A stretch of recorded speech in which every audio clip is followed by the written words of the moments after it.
Le MIR Coralie Lithoproduction. Lithoproduction, c'est une entreprise qui existe depuis une trentaine d'années, que j'ai racheté en 2015. Le savoir-faire de litho, c'est l'ébénisterie, la menuiserie, les réalisations de litho sont des agencements. On travaille pour de gros donneurs d'ordre comme la SNCF ou Pathé ou la Société Générale, mais aussi des entreprises locales, des restaurants, des boutiques.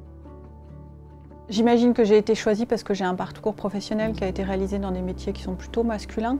J'ai travaillé dans l'automobile, dans le recyclage, et la menuiserie a aussi cette connotation masculine. Dans l'histoire de litho, ce qui a été très important pour moi, ça a été de rencontrer une équipe qui était très motivée, qui m'a acceptée, moi qui ne venais pas de ce monde-là et qui était une fille. C'était aussi audacieux de rentrer dans ce métier qui n'était pas mon métier d'origine.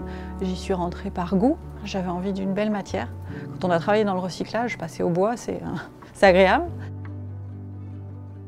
Une femme décideur, je pense que c'est comme un homme décideur. Donc la notion de femme ou homme joue pas forcément beaucoup. C'est quelqu'un qui ose prendre des risques, parce que je pense qu'on en prend beaucoup quand on est entrepreneur. La place de la femme dans le monde des décideurs, elle est trop petite. Je pense que malgré tout, les choses bougent beaucoup, parce que dans les cercles d'entrepreneurs dans lesquels je me balade, je trouve qu'on voit quand même beaucoup de jeunes femmes.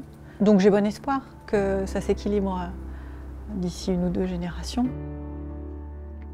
Recevoir ce prix, c'est une très agréable surprise.